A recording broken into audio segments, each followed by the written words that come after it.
Hello everyone, welcome back to How to Log In.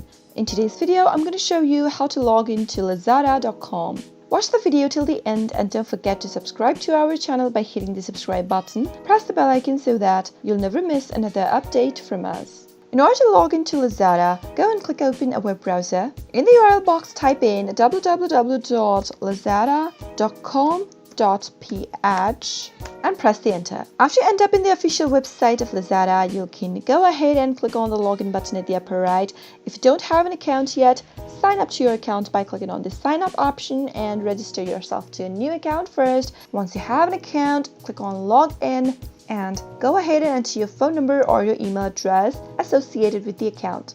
Since I signed up using my email, let me go ahead and type in my email address in the first text field. And now head over to the next box and type in your password. Once you type in your password, you can double check it by clicking on this eye icon at the right corner.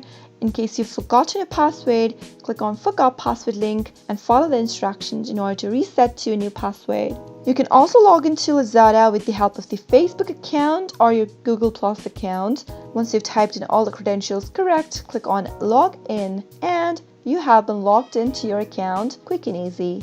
That is how it is done. I hope you found the video to be helpful. If you did, go ahead and give us a thumbs up. Comment down below in the comment box if you have a question or a feedback for us. I'll soon be back with more tutorial episodes. Goodbye till then.